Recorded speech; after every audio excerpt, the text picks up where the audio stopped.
minutos de la mañana, estamos aquí en Business Conexión en Negocios Televisión, la mañana del 2 de febrero, con la mirada puesta y la preocupación internacional sobre esos puntos calientes, mientras avanzamos además en un calendario que aproxima el nuevo aniversario de la invasión de la guerra en Ucrania. Jorge Cachinero, experto en relaciones gubernamentales y riesgos políticos. Muy buenos días. Buenos días, ¿cómo estáis? Bueno, pues estamos muy pendientes, ¿no?, de todas las grandes referencias que siguen engrosando los grandes conflictos. Ucrania, a punto de cumplir ese aniversario este mes de febrero. Ayer, nuevo respaldo cuando se dudaba, en medio de las reclamaciones de que se necesita armamento en Ucrania, con el apoyo de la Unión Europea. Quería preguntarle, por empezar, ¿cuál es el punto en el que nos encontramos? ¿Cómo se puede analizar en este punto esa guerra? Bueno, yo diría que Occidente ya está reconociendo que ha perdido la guerra en Ucrania. La prueba, una de las múltiples pruebas de todo esto es que hay en este momento una guerra interna dentro del liderazgo ucraniano. El presidente Zelensky está tratando de cesar o hacer dimitir al jefe de las Fuerzas Armadas ucranianas, Zaluzhny, entre otras cosas porque Estados Unidos quiere que Zaluzhny sea el sustituto de Zelensky para sentarse a firmar las capitulaciones con Rusia. Y Zelensky se resiste, obviamente, a esta opción. Y ese es el momento en el que estamos político dentro de Ucrania. Zelensky tratando de salvarse, Occidente claramente habiéndole mostrado que la abandona, el jefe de las fuerzas militares ucranianas tratando de hacerse con el poder y parar la guerra y buscar una solución negociada con Rusia. En el campo de batalla, lentamente pero consistentemente, los rusos siguen avanzando, están a punto de crear una zona de seguridad en el norte de Ucrania a través de la frontera de Belgorod y entrar en la región de Kharkov. Y los analistas, los círculos gubernamentales de la OTAN y de Estados Unidos, como he dicho al principio, reconocen que ha sido una equivocación pretender infligir una derrota estratégica de Estados Unidos a Rusia, que la guerra está perdida. Y lo peor, por ligarlo a la noticia que estáis dando vosotros de la ayuda financiera europea, lo peor que le puede pasar a Europa, y me temo que nos estemos aproximando a ese momento, es que los Estados Unidos vayan a dejar colgada, por entendernos, a Europa frente a Rusia en el conflicto de Ucrania, mientras Estados Unidos se desentienda completamente del asunto. Esa es una de las posibilidades con las que está jugando Estados Unidos para quitarse de en medio, dejarle, digamos, la patata caliente encima de la mesa a la Unión Europea, que obviamente no tiene ni capacidad militar, ni capacidad logística, ni capacidad de fabricación de armas para hacer frente a la Rusia de hoy. Por lo tanto, espero que nos estemos acercando al final, y no va a ser un final bueno para Occidente, porque ha sido un error monumental el haber provocado el inicio de este conflicto en Europa. De alguna manera, quería preguntarle dos cuestiones con respecto a esto último que estaba señalando. Por una parte, si ya se reconoce de alguna manera, de forma extraoficial, la derrota. Si Estados Unidos no quiere tener más frentes abiertos, tiene que cerrar el conflicto con Ucrania, la patata caliente se queda en el suelo europeo, que es donde está el conflicto. ¿Cree que el escenario bélico va a cortar los tiempos a la hora de conseguir ese cambio a Zelensky? ¿Se puede forzar ese cambio para conseguir la firma y acabar, o se va a prolongar más tiempo? ¿Va a ser fácil, por lo tanto, acortar el tiempo bélico, o se va a extender por ese apoyo europeo? Rusia está preparada para una guerra de 10 años, lo ha dicho públicamente. Para ellos el tiempo no es un problema. Como digo, están avanzando lenta, pero seguramente.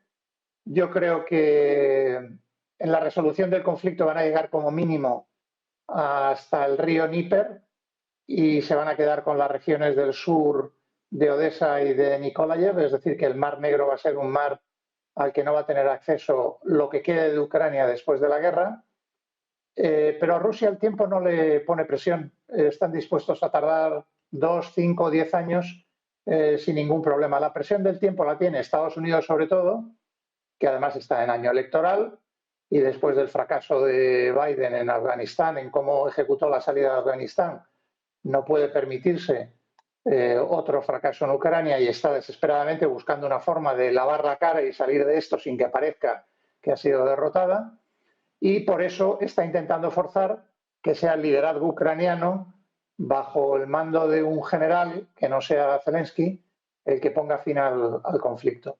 Pero como digo, como Estados Unidos desenganche y la Unión Europea reemplace a Estados Unidos al frente de este conflicto, le va a ir muy mal a la Unión Europea, y ya bastante mal le ha ido habiéndose dejado arrastrar por Estados Unidos a esta guerra, porque la economía europea, que es decir, la economía alemana, cuya ventaja competitiva depende de dos factores, la energía barata y el mercado chino para las exportaciones, se ha encontrado que ha perdido el acceso a la energía barata rusa y ahora está pagando un 30 o un 40% más por el gas licuado que llega de Estados Unidos en comparación con los precios que estaba pagando por el gas y el petróleo ruso. Por lo tanto, lo mejor que le podría suceder a Europa es que esto terminara pronto.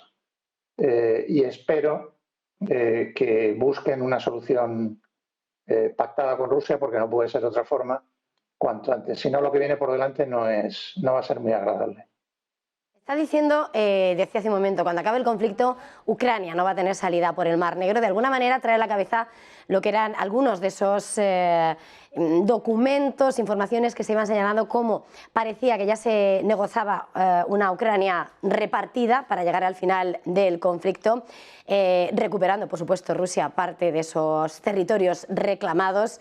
Y no sé hasta qué punto va cobrando más peso, o precisamente por esa pérdida de Occidente, esa repartición que se barajaba al principio del conflicto.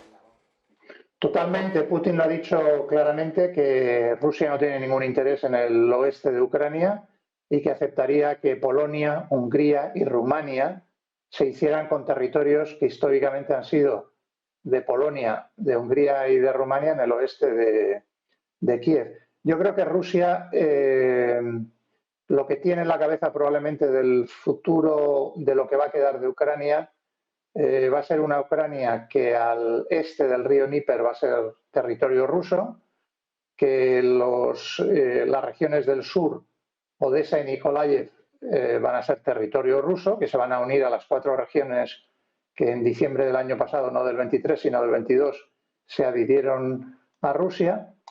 Y dependiendo del empeño que Estados Unidos, la OTAN y la Unión Europea pongan en continuar el conflicto, lo que quede de Ucrania va a ser más pequeño o mucho más pequeño. Si la guerra dura mucho más, lo que quede de Ucrania será mucho más pequeño. Si Occidente consigue que Ucrania se sienta a negociar ya o pronto, Ucrania será más pequeño, pero no mucho más pequeño. Y en cualquier caso, no será parte de la Unión Europea, no será parte de la Alianza Atlántica, y Rusia tiene que crear al oeste del río Dnieper un territorio de absoluta seguridad para que Occidente y la OTAN no instalen armamento que pueda con rapidez alcanzar Moscú, ¿no? Porque todo este conflicto se genera por el problema existencial que para Rusia es tener a la OTAN de frontera occidental, y que desde la frontera occidental de Rusia se puedan disparar misiles que en 5 minutos golpeen la capital de Rusia. Ese es el origen de todo el conflicto, que Estados Unidos no quiso reconocer desde el principio, ¿no? Y Rusia, por lo tanto, tiene que crear suficiente espacio al oeste de su frontera actual para tener la tranquilidad de que no va a ser atacado sin capacidad de reacción.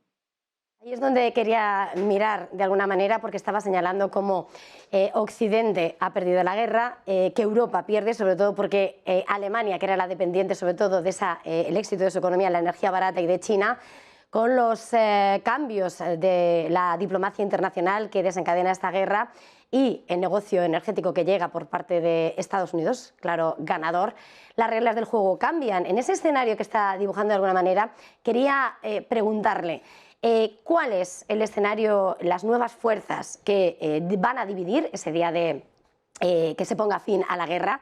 Y de alguna manera, si esas tensiones que ahora mismo vive la OTAN frente a Rusia, siempre rememorando en tiempos de la Guerra Fría, ¿se van a relajar después de esto? Yo creo que depende de Occidente. Vamos a ver, lo que sí ha decidido Rusia es girar y virar hacia el este, hacia Asia, hacia la gran masa de territorio que se llama Eurasia, que incluye Rusia y todo el continente asiático. Y yo creo que Rusia se ha dado cuenta de que el futuro está en Eurasia, está en el este, no en Occidente. Esta es una decisión que ha sido dolorosa para los rusos, reconocerla, porque Rusia desde los años del zar Pedro el Grande ha tenido esta, no diría fascinación, pero sí una gran admiración por la cultura europea, por la civilización occidental. El zar, como digo, Pedro el Grande mandó embajadas a Occidente para aprender, para conocer, y en Rusia siempre se había admirado mucho Europa como un territorio de cultura, de belleza monumental y artística, al que la Rusia europea siempre ha querido estar vinculada. Y yo creo que este conflicto ha roto, y creo que para siempre, esta vinculación emocional, que también era obviamente comercial, de negocios y política entre Rusia y Occidente. Yo creo que Rusia va a pivotar, está pivotando ya con decisión hacia el este, hacia Asia. De ahí el apoyo que está dando a la nueva formulación ampliada del grupo de los BRICS, de ahí el apoyo que está dando a la Organización de Cooperación de Shanghái, que viene en paralelo con toda la iniciativa de la franja y el cinturón desde China hacia Europa. De ahí la importancia que para Rusia tiene la Unión Económica Euroasiática. Y yo creo, quiero decir, la relación comercial entre Rusia e India ha crecido y se ha multiplicado, han pasado ya la barrera de los 200 millares de dólares al año, la relación con China, como dicen los dirigentes chinos, y Rusia no tiene límites. Yo creo que si incluso mañana se firmara la paz, la relación de Rusia con Europa no va a ser la que los rusos quisieron que fuera después del final de la Guerra Fría, y que Occidente no quiso que Rusia fuera parte ni de la OTAN, cosa que los rusos solicitaron, ni que estuviera cerca de Europa. Y entonces yo creo que me parece que el precio que está pagando Europa por este enfrentamiento de Occidente con Rusia va a seguir pagándolo en el futuro, y eso va a tener repercusiones económicas negativas para Europa, para una Europa que se está convirtiendo además en un continente envejecido, empobrecido, sin recursos energéticos propios y con un problema de inmigración muy severo que va a ser el centro del debate electoral de cara a las elecciones europeas de junio en el continente europeo. El futuro no es halagador ni prometedor para Europa, y Rusia yo creo que ha cortado definitivamente con Europa para tornarse hacia el este y hacia Asia. No querría dejar de mirar a lo que está sin lugar a dudas siendo el foco de atención, ya que Estados Unidos tiene que soltar su participación en conflictos, centrándose más en Oriente Medio, un momento en el que estamos viendo cómo responde a los ataques. Se trata de buscar esa nueva tregua entre Israel y Hamás. El conflicto, el temor a una escalada también. ¿Cuál es la radiografía ahora mismo, el escenario que se está viviendo? Bueno, para ir de lo general a lo particular, creo que ninguna de las tres grandes potencias, ni Rusia, ni China, ni Estados Unidos, quieren un conflicto regional o global que tenga como foco lo que está sucediendo en el Próximo Oriente. De hecho, y de esto no se habla mucho, hay canales de comunicación en este momento que están funcionando no solo entre Rusia y China, que obviamente hablan regularmente, sino entre Rusia y Estados Unidos, y entre China y Estados Unidos en relación con el Próximo Oriente. Y la sensación que tengo es que ninguna de las tres, incluido Estados Unidos, quieren escalar el conflicto en el Próximo Oriente. Luego, en un escalón más regional, desde que estalló la guerra en Gaza, ninguno de los grandes actores regionales, ni árabes, ni el gran actor persa, Irán, y en los árabes incluyo a Egipto, Arabia Saudí, y las monarquías del Golfo, ningún país árabe del Próximo Oriente, ni Irán, quieren una guerra regional.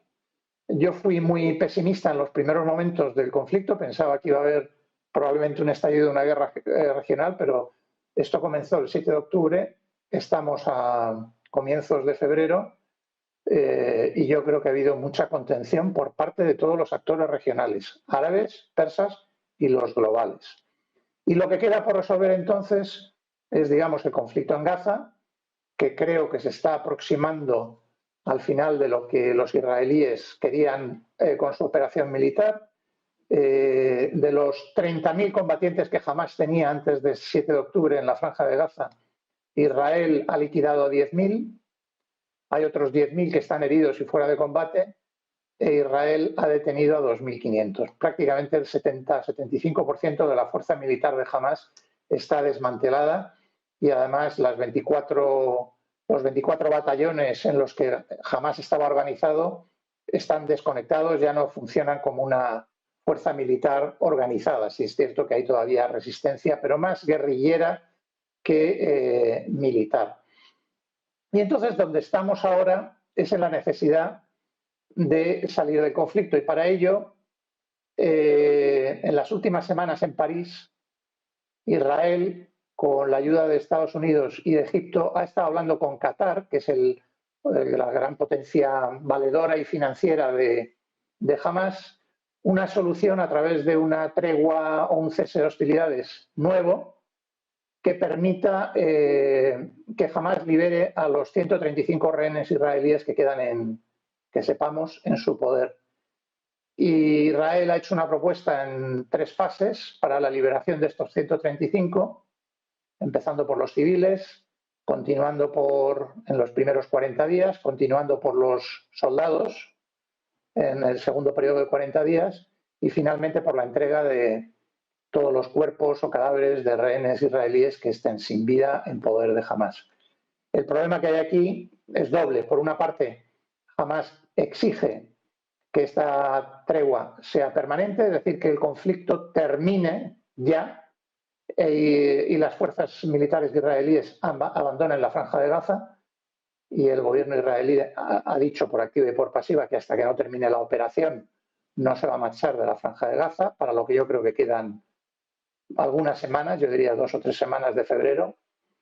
Y luego Israel, con quién está negociando, pues obviamente desconfía de que jamás vaya a cumplir su palabra en la entrega de los rehenes e Israel desconoce cuántos de estos 135 rehenes que están todavía en poder de Hamás están vivos o están muertos. Por lo tanto, es cierto que Qatar se ha llevado de París para hablar con el liderazgo de Hamás esta, digamos, solución que se les ha ofrecido a Hamás, pero no sé si Hamás va a aceptarla o no. Lo que sí es cierto es que la voluntad de Israel es que Hamás deje de existir como una fuerza militar operativa y con el control de la Franja de Gaza. Y en segundo lugar, se les deje salir ahora inmediatamente o no de la Franja de Gaza. También Israel ha dejado claro que los 4 dirigentes de Gaza que siguen en territorio de Gaza, los 4 dirigentes de Hamás que siguen todavía en territorio de Gaza, los 2 hermanos Sinbar, Mohamed Deif, Ismail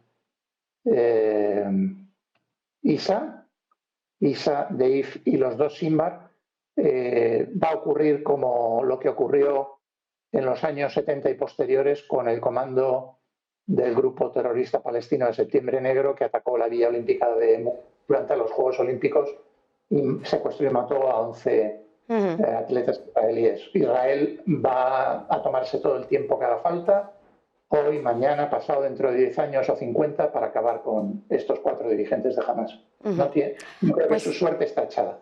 Pues Jorge Cachinero, experto en relaciones gubernamentales y riesgos políticos, ha sido un verdadero placer. Gracias, feliz jornada, felices clases, feliz fin de semana. Lo mismo para todos vosotros, gracias por vuestra confianza.